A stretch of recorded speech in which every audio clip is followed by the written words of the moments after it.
Hi, this is Roger. Thanks for dropping by early on a Sunday morning. Sunday morning chat this time is about nothing in particular. I'll think of something as I go along.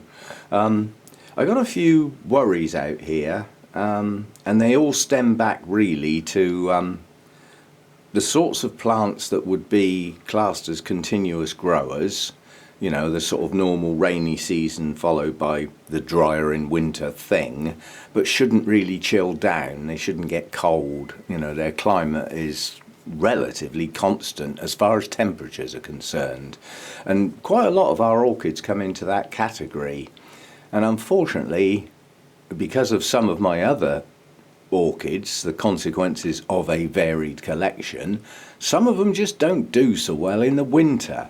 But they also really didn't do well in the heat wave, that prolonged, heat constantly, not cooling down at night. And at the time our longest days were, it's hit some of them quite hard. And just looking round as I watered yesterday, the ones that have been hit the hardest are the Latoria type dendrobiums and my one antelope type. They really did suffer. An example here. This one's got hardly any leaves left. You know, this was doing well, and it's just given up in that heat. It didn't like it. I mean, it is growing again now, but that point that it's growing from is an aborted new growth. Actually, there's another new growth starting there, so it's got two leads. Oh, goody. So we've got two new growths to replace the lost leaves, but it's not a happy plant. That was a good plant. It just didn't do well at that time. And the other Latorias are in a similar boat. This one, yes, it may be a mass of blooms, but you have to bear in mind these three here are actually new growths. That was last season's new growths. They're lost. It just gave up in that heat wave. So, you know, some things just suffered, and they're going to take a while to recover. I mean, that plant will recover. It's got plenty of leaves on what are in effect the older canes. So, you know, obviously it can still photosynthesize, it's still okay. And that is quite a vigorous Latoria type. So, you know, it'll pull on. But, you know, some things really did suffer bad in the heat wave, and some still haven't really recovered. And it's mainly the Latoria types. One thing I don't know why I just suddenly notice things like that when I deal with plants continuously. The Rhynchostylus that was in a bad way, it's still not in a good way, but since it had the lava rock added to the basket, it's greened up. The leaves are distinctly a better colour now. They have a natural striping to them, that's not a problem, but, you know, marks like this are a problem. This possibly was bugs, because that one did have scale for a while. But it's coming on better now, but it won't like the cold in the winter. So it's not going to grow, but I think it will. I think it will take off come the better weather. But that's still what I call a problem plant. It just won't get going. But maybe it will this year with the better hydration from the lava rock, keeping the roots really airy, but hydrated longer than just a dunk. I mean, back in that heat wave, those sort of plants were getting dunked in the bucket for quite a while every single day. And within an hour of coming out of the bucket, they were bone dry again. So, that, you know, they weren't getting enough hydration, and without the hydration, you can't get the feed in there, you know. So, it's a never-ending circle, that was. I hope we don't get anything similar again this year. But this year, another eBay saga, I found a sort of industrial scale fogger, which I bought basically. And the next day I got emails from eBay saying the seller has cancelled your order. I thought, oh, what the hell? If you're going to sell something, get on and sell it. Anyway, I went in there and there was a personal message apologising sincerely, but the guy hadn't realised that he put it up on eBay for a very long time. It was up there for about 60 days or something. But what he hadn't realised is somebody can buy it, because it had a buy it now price, at any time. And he's away. he's in a foreign country basically for the whole of Christmas and New Year. So he couldn't comply with the sort of postage that he'd said, which was next day postage and 1 day delivery and all that sort of stuff. So what he's done is cancelled the order, apologised and said that he will relist it when he gets back to this country, and obviously I can buy it again. But yeah, that should improve things next year. It's an expensive item, but I don't mind so much putting a bit more money into this place nowadays, simply because I just look at it as YouTube money rather than coming out of my wine fund. Yeah, you can get your legs broken for that. Yeah, so you know, it should be okay. I should be able to do it, and if I don't get that one, another one will come up, but that should be okay.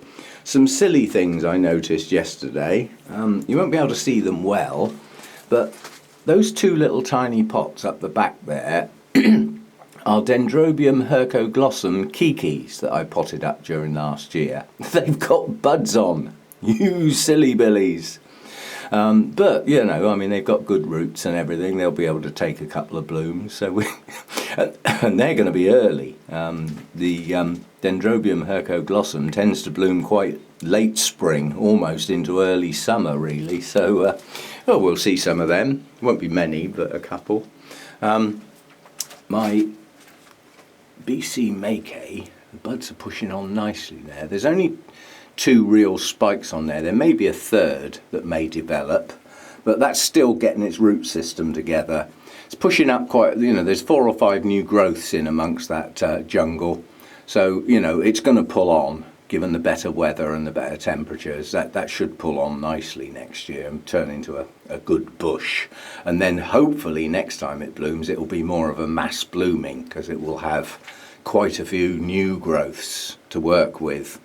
Those 2 spikes are on older canes. They're actually on canes that were there when I got it, which is a while ago now. Earlier this year anyway. I haven't had it a huge amount of time.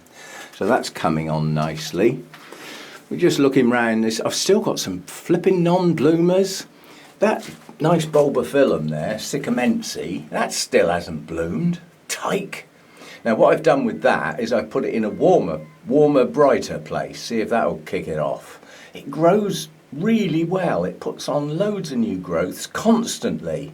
And every time I see some, I think, oh, are they spikes? Nah, another leaf. But at least it grows well. This new Cattleya, this is from Big Box Junior. So I got a few Cattleyas and a Dendrobium from Beatrix. Really to say thank you for looking after all her other orchids that she gave to me when she moved countries and couldn't take them with her. But I mean, that's the latest new growth on that's pushing up nicely, and now it's starting its new root system. So, you know, that's going to get going. The other 2 Cattleyas are in pots. They will come out of those pots later in the year because they're in black pots, and I can't see. It's all very well, but I can't see what's going on. I'm nosy. I like to see root systems and see what's going on. Well, at least that way you can anticipate problems and nip them in the bud, rather than losing a root system because you can't see it, because it's all below ground, so to speak. So, yeah, some things to look forward to. The little Dendrobium moniliform, that's got another bud opening. It's got more to come. And it has got some buds showing on the latest growths. These 2 are the latest growths, you know, this season's growths. Does have a new growth starting as well. And again, this is one of those where if you read up on Dendrobium moniliform, it will say drier in winter. But that's just the seasonal growth. And I've just got a feeling that with quite a lot of these orchids that say drier in winter, if you can keep them going, I don't think it does them any harm, if you see what I mean. The idea of drier in winter is simply because of where they grow in the wild. And those are the conditions they have to put up with. But I wonder sometimes if it's the conditions they need, rather than just what they get. So I'm of a mind that if you've got a Dendrobium that's supposed to be quite dry in the winter and it decides to grow, deal with it. Don't carry on keeping it dry. You know, it's going to need some help. I mean, this one's pushing out buds all over the place, and now it's got a new growth. Well, if I keep that dry all the time, it's going to drain what there is of the plant. It will take the energy from the canes. So put some in at the bottom. Keep them, you know, keep them going. Go with the plant. What does the plant want to do? And if it wants to grow, then give it some help. That's my view. And blow what the books say. Go by what the plant says. This little bulbophyllum's pushing on nicely. The tag is actually wrong on this one. It's not Tingaburinum, it's something else. But whatever it is, we'll have a go at identifying this next time it blooms. And with 4 new growths, it's going to bloom on it. At least one of them, I'd have thought, and maybe all of them. So very attractive little blooms, but not what it says on the tag. It's something else, and maybe we'll be able to find out. The other thing somebody actually asked about is, how is my Harveyanum doing? Well, it's not. Ugh. It sort of is, but the base of the plant is lost. It's gone. And it looks very wet at the moment because it's had a dunk. Which I do very rarely, but occasionally. But it's pushing out kikis in many places. So there is some life in that plant, but not at the base. The closest it's got to growing at the base is those 2 little kikis near the bottom, but that's not proper growth. It's lost. So that plant's never going to recover. But as long as it wants to do kikis, I'll keep it. And you know, progressively get more and more kikis from it over time, and we'll see how it goes. You know, maybe with the warmer weather it might actually find enough to push out from the base, but I don't think so. I think it's gone. And the other thing that's in a glass, I've got a glass full of Findlayanum up the back here, all well rooted. Effectively grown in water culture because they stand in water, but these are good sized kikis. You know, some of these are nearly a foot long, so they're there to go to somebody else when we get the better weather for posting. But like I've always said, you know, when you take Dendrobium kikis, bear in mind what they can turn into, and have you got the room to accommodate, you know, the full grown adult, so to speak. It's like those little Hercoglossum kikis in the pot. They look like quite nice little potfuls, but this is the mother plant. Yeah, you need some room for some of these Dendrobiums for them to grow at their best, if you know what I mean, and get to their true full size. Now this Hercoglossum's got some more kikis. Yeah, so there's some more of that to come. The Harveyanum in the glass, I do have 2 here. These 2 are Harveyanum kikis that grew on during last year. They should put up some new growth soon. And these will in effect be my replacement plants. So once the new growths start and I can see some root activity to go with it, they'll get mounted and replace the plant I originally had. It's a shame that one went down, and it's totally unknown. You know, it was mounted, it was doing well, everything was going fine, and then all of a sudden it just started going downhill at a reasonably fast rate. And by the time I dealt with it, the root system had gone. It was sort of lost, and it started dropping leaves. The flower spikes on it got really short and very short-lived. It just went down. But I did manage to rescue these 2 kikis and get them going. So I've saved the species, but not the mother plant. That's long since gone, I think. We got some silly buds coming. You know, this is what you call it, spring dreamer pollen kikis supposedly growing on that's decided to bloom in several places. I'm going to let it bloom, but I will take the blooms off quite quickly after they've opened and I've enjoyed them for a week or so. I'm going to snip them off in the hope that by removing the blooms it'll trigger the basal growth, which is what I want. You know, I want the plant to get going. I didn't grow the kikis for the blooms. You know, I need to re-establish a nice plant. So I'll leave them there for a short while, but not their full term, because it'll just drain the kikis. You you know. So we'll take those off in after we've enjoyed them for a bit. We've got more Cattleya buds coming. This is a lovely cluster of buds here, and this particular plant has another one over the other side somewhere. It's buried up the back. I think that's in shot. But this one has just burst its sheath, and there looks like 5, maybe 6 buds in there, and with another lot pulling on behind. That'll be a nice show. That's a big bright orange one. That'll look good.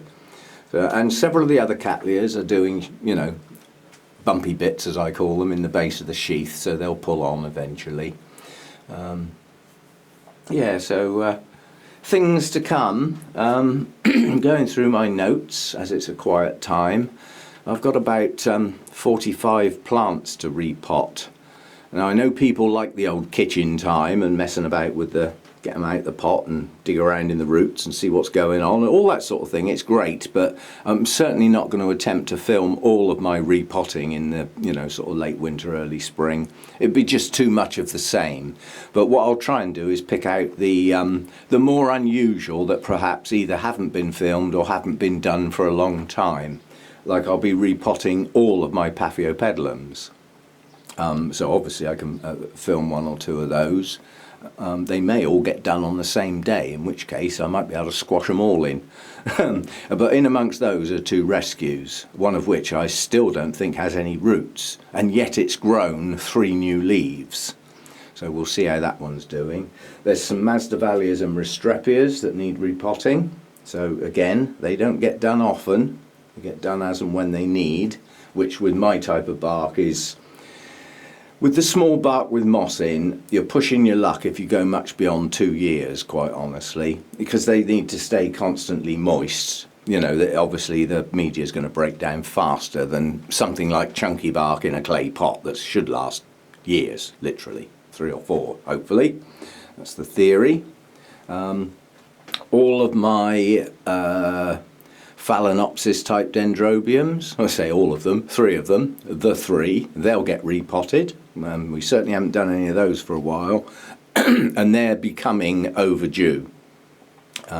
Continuous growers, so their media does tend to stay moist longer than some others. Yeah, most of my Latorias will probably get repotted. I don't think I got any of those during this year, so they're all back towards the beginning of last year, you know, so as we head towards spring, they're coming up to their 2-year point. And again, they stay moister longer with a smaller mix with some moss in it. So, you know, they come round sooner. The Cymbidium, the spike's pushing on nicely on that, and it's just splitting. So the true spike rather than the bracts will push up soon, and we'll see the buds coming. Had 2 spikes last year. It looks like it's only going to be 1 this year, and the other one is either stalled or is going to be the next growth. That's tucked down in there. I'm not fussed whatever it does, quite honestly. At least it's going to bloom. That's the main thing. And given that spends most of the summer chucked out in the garden and gets looked at as and when I remember, doesn't exactly get looked after well, should we say, but it's going to bloom. We'll live with that. And the zygos spikes are pushing on nicely. These buds are starting to swell now. It looks like we're going to have 5 on this one. Where's the other spike? Pushing up in the jungle in here somewhere. In there. That's the other spike. That looks like might only be 3 on that. We'll have to wait and see. But yeah, they haven't been watered for some time. They're holding their moisture this time of year, you know, with the cooler temperatures and everything. So although I watered all my normal pots yesterday, I didn't really. There were quite a few just got put straight back without being watered. It's just that time of year, you know. But we're getting there. The new plant's looking good. It's opened quite a few more of its buds. And yeah, I'm quite pleased. I mean, that was a spur of the moment, I'm fed up type purchase, which we all do. We're all guilty of that now and again. But I like it. You know, it wasn't just the fact that it was in bloom and it looked like a good plant. It is actually one that I like. You know, so although it was a spur of the moment, it was chosen from many. and it's nice. It looks a bit Miltonia-like, but it's highly likely that it's Tahitian dancer. Quite a few people suggested that, and I've had a look at a multitude of pictures of what it's supposed to look like, and this is a very close, if not perfect, match. So I think we can relatively safely say that it's Tahitian dancer, which is good. It's nice to have a name. I don't worry too much, but you know, if you can get a positive ID from blooms and size and shape of plant and everything, it's worth having a quick look. It's not worth breaking your neck for, though. Not really. Not in our sort of collections. You know, if you're growing to show all the time, then the name's important, but not for me so much. I'll see if I can get this little Dracula out, which is not easy, but I've got a feeling these blooms are actually fully open now, and if they are, they're not what I would call good Dracula blooms. Interesting, but not what I was after. Well, that's getting dry too. That'll need some water. Is there anywhere I can get it up? Try there. But what we've got, first of all, that looks like that is the bloom, but the other interesting thing is the spikes extending. So this looks like a sequential bloomer, but that's it. That looks like it. And it's tiny and bell-shaped, so it doesn't open up fully, and that looks like how it's going to be. But a prolific bloomer, you know, 1, 2, 3, 4, 5, 6, 7, 8, 9, possibly 10 spikes all at once. Need some water. Yeah, but not enough to warrant me keeping that long term, I don't think. That's Dracula pusilla. But it's a nice healthy plant and it's blooming well. It will probably keep going a bit better if it doesn't get allowed to quite dry out so much.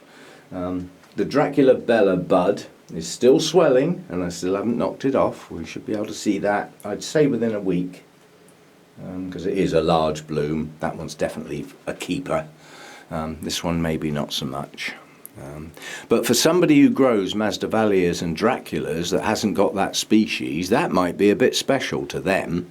It isn't to me, I must admit. It's attractive, but in a small way. But it seems to be making up for it in weight of numbers, I suppose. Tolumnias, we've got 3 spikes on the go, none of which are close to opening yet. I think, hang on if I can get at it, this one round here is probably the closest to opening. This is one of the new ones that I got at the Christmas do. Yeah, it's showing signs of the buds forming, so coming soon, hopefully.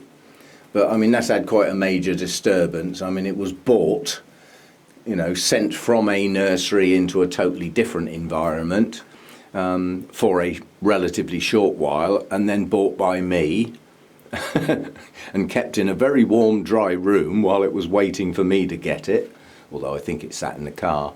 You know, and now it's in my environment and it hasn't got much of a root system. So, you know, those new Tolumnias are going to take a while to take off.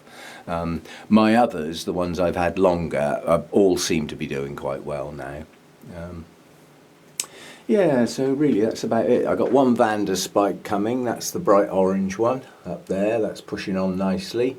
And it decided to come out of the front of the plant this time, which is going to make life easier because it went up the back last time when it kept banging on the wire every time I hung it up. so they do daft things sometimes and don't go the way you want.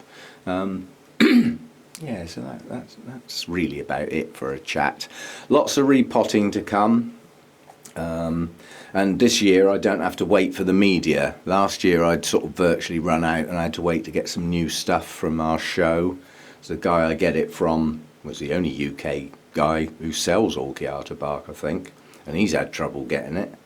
We had a lot of forest fires in many places where it comes from, and it became in short supply. And the way it arrives is it comes like in a container on a boat from New Zealand, I think its origin is, and it arrives over here and all the traders all pre-book it.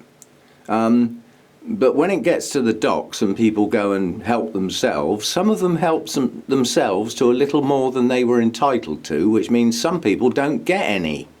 So, yeah, it was in very short supply this year, for one reason and another. But, yeah, anyway, I will see you next time, just a general chit-chat. It's in here at the moment, apart from a couple of Latorias, it's Twinkle City at the moment.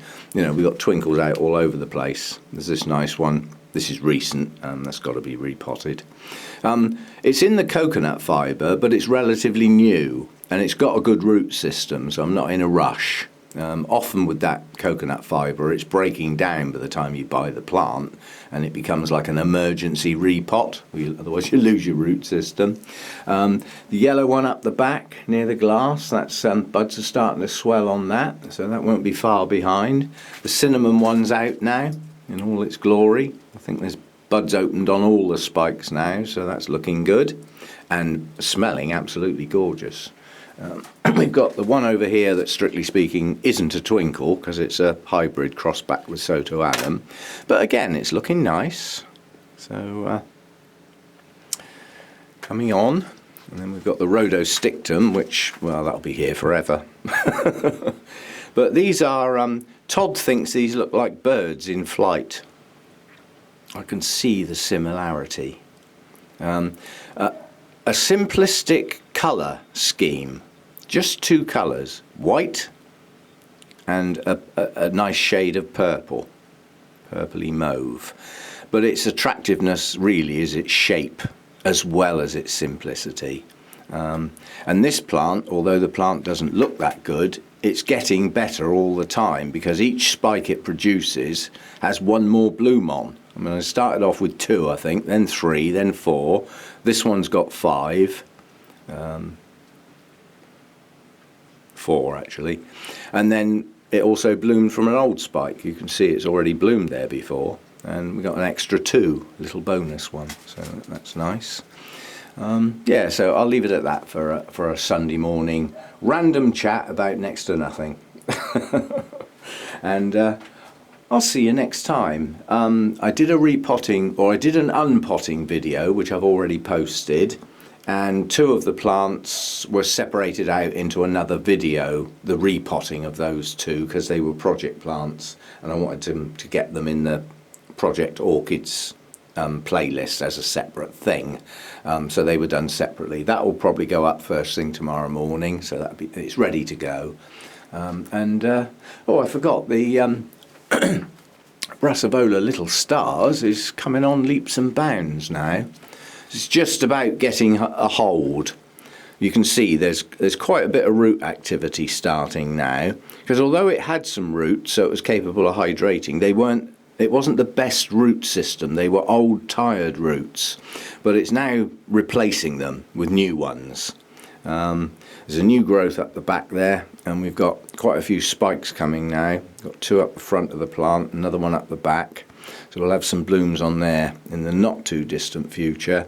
And I can see swellings at several of the pseudobulb bases where it's going to produce more growths down the line. And with the new growths will come an even better root system. So I think that one's safe. I think that one's going to take off nicely now.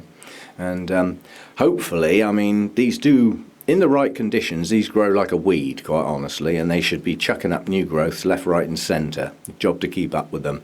And hopefully it's going to do that during the coming growing season. So, as I say, it's really getting acclimatised at the moment, getting itself established after it's upset, came out of a pot, went on a mount, all that sort of stuff. It's all disturbance. And disturbance are not the best time of year either. But sometimes you just have to take the risk because of what it's potted in, and it's just got to come out. And I see no point in something that I know is going to be mounted, actually taking it out of a pot and putting it in a pot as a temporary measure. If it's going to go on a mount, I'd rather just get it up there and have done with it. And then every new root that comes out has got its place to be. And, once a root system on a mount starts to actually attach, it seems to escalate the plant's progress. There's something about attaching roots that just makes the plant feel better in itself and starts growing better. While they're loose and floppy, they just don't seem to grow so good on a mount. Get them really well attached and get those roots to join in with the wood and get attached, and then they seem to take off much, much better. Right, so I'll see you next time. Thanks for all the people that have got over on the Facebook page and sort of started joining in a bit of that. We're starting to get some posts up, which was the idea. You know, the idea of the Facebook is that you can put your own photos of your plants up, which obviously I can't necessarily see on YouTube, unless you do videos as well, but not everybody does. But people do take pictures, and that was the idea of the Facebook page, to get on there. You know, if you've got problem plants, it's much easier to have a look at them when there's pictures. I think we've had a couple of problem ones so far, and we've had some just saying, you know, these are my plants in bloom at the moment. That's all great. And obviously once they're there, everybody who's on that Facebook page can start commenting on those posts, not just on mine. So it's, you know, it becomes like a little community. Several people have said I should have made it a Facebook group. Well, it's too late. It's staying as it is. So basically, if you want to join in with it and be allowed to put posts up, you need to chuck in a friend request. I'm not selective. All friend requests on that Facebook page will get accepted. Yeah? And that means you can post and put comments on other people's posts and all that sort of stuff. Normal Facebook stuff. But, you know, it's taking off okay. There's well over 300 people have joined in so far, you know. So it's getting going. Slowly but surely, as they say.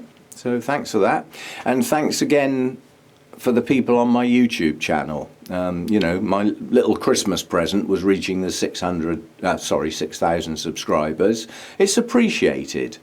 And also those of you that put up with the advert at the front, as long as it's not too long. Don't go mad, seriously. 30 seconds is about as long as an advert should be. Any longer than that, just feel free to skip out of it if you don't already. But it's appreciated that you watch those shorter ads at the front in their entirety, because that's where my funds are coming from to help buy new plants, replace equipment and all that sort of stuff, and go out to orchid shows, do trips. All that sort of stuff is being funded by YouTube, but it doesn't get funded without your help. You know, those ads need to be watched in full. And it's appreciated that the one at the front, as long as it's not too long, is a little bit of your time that helps keep this channel going, you know, and helps me out buying plants and all that sort of stuff. So thanks a bunch for that. And if I don't get round to a specific video, Happy New Year when it comes. I was thinking I'll do a little video and I'll post it at 1 minute past midnight. Yeah, well, that's all well and good for the UK, isn't it? And the States are still patiently waiting, you know, drinking their wine and their beer, waiting for the magic hour.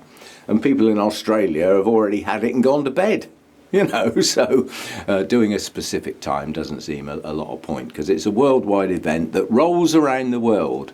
I don't know who gets it first. I think it's somewhere like Samoa or something. It's a little island somewhere. It's the first one to celebrate the new year, as far as the rolling date is concerned, anyway.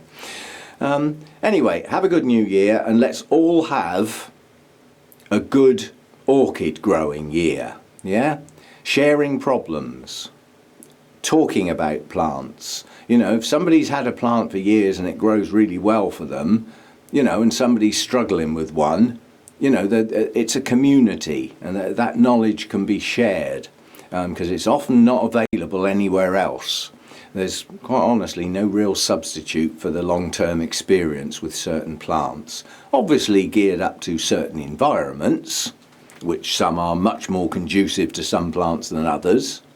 But nonetheless, you know, some orchids do have little quirks, you know, that if you don't take on board, it won't grow as well as it should. And like I've always said, are your orchids doing well? And if the answer's yes, great.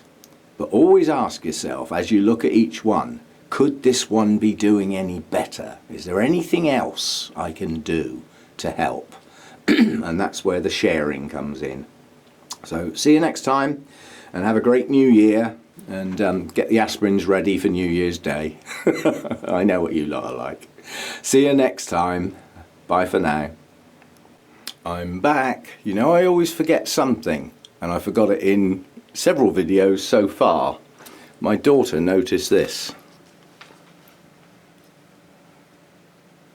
We've got a little spike on this tatty looking object. This is Sarcochilus, Psychochilus. I don't care how it's said, but it's Hartmannii, and it's a young plant, that's for sure. But we have a little spike. Yay! My daughter spotted that. Strictly speaking, that is her plant, but she wouldn't be able to look after it in her environment, so I inherited it. That was a present from Arthur at Burnham's when I turned up at a show and he said, "Where's your daughter?" And I said, "She's in hospital having heart surgery."